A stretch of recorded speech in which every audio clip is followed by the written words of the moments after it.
Welcome to the Arctic, the tippy top of the world, and Svalbard. Ever heard of that before? I hadn't.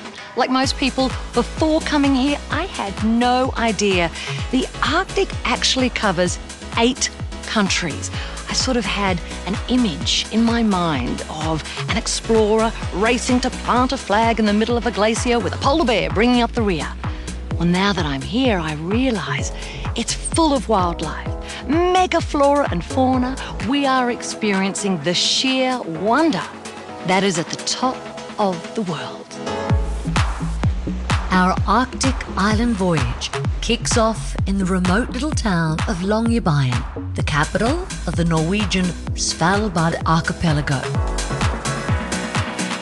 We are about halfway between the Norwegian mainland and the North Pole, and the complete isolation that is all part of the charm. Our home for the journey is the ultra-luxurious Scenic Eclipse, and with a fleet of Zodiacs on board, we will be spending plenty of time exploring the sights. Do you still get excited? About this? Yes. How could you not? It might look not so much, but once you're there, it's a different world. Where exactly are we? We're approximately 130 nautical miles north of the fjord system of Longyearbyen, and we're in a fjord called Krossfjorden, and this particular place is called Signahamna. Welcome to Signahamna. It's a cultural heritage site, so we'll stick with a tight group and we'll head down that way once everybody's in. As well as being the home of a former weather station, this remote little island is also home to some of the Arctic's favourite wildlife. We're talking a lot about scat, poop. Excuse me, this is what I've just learned.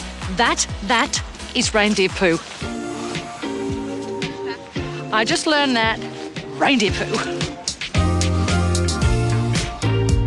Arctic is a frame of mind. We don't really see a lot until we look really closely, okay? But I don't understand why there's a weather station there. During the Second World War, so the Germans erected a weather station here in 1941. It was operational between 41 and 42. Why here?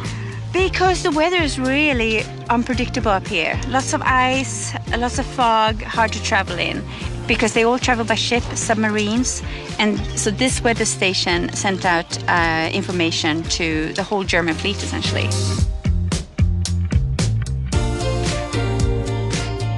Well, I don't know who was born under a lucky star, but we have just spotted not 1 but 2 reindeer. Apparently they're males because the antlers are so large. I feel like we've hit the jackpot on day 1. Wasn't expecting that.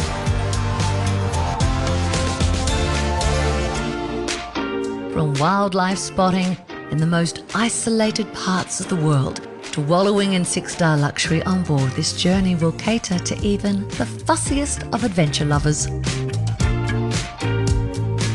I kind of love how each of the suites just feel very cozy. It's like you're in a little cocoon. But also, being a ship, everything is practically thought out, every detail considered, like the way the suitcases just disappear underneath the bed, or what looks like a mirror. It's a TV, so maybe if you can't make it down to the theatre for a lecture, boom, watch it from your room. Everything is covered, Wi-Fi throughout, of course. But you know what is my favourite thing in each room? I love the binoculars. Trust me, on a discovery voyage, these will be your best friend. Helps to take the lens cap off. From the palatial space of the panorama suite to the spa suites and the deluxe veranda suites, this is exactly the kind of indulgence guests have come to expect from Scenic. Obviously, in our 20s, we've done the tourist trails, we've done the backpacking, and now we're at a point in our lives being retired, we can actually enjoy remote locations but comfortably. Yes. Where there is the hot shower and the good eating at the end of the day. Nice glass of wine. And a nice glass of wine, of course. Very few people get to go to the poles, so whether it be north or south, to get into those regions is incredible. To do it in this sort of surroundings is absolutely amazing. I'm really happy to be on board with all of you. With our wonderful Captain Irwin at the helm and the Discovery yacht of our travel dreams, It's impossible not to get excited about the days ahead. First few days, and then we're going to head towards Greenland, finishing with Iceland. So very, very diverse journey ahead of us. She's been built for the polar waters. So not only she's beautiful and very luxurious and very spacious, but she's been built for polar waters.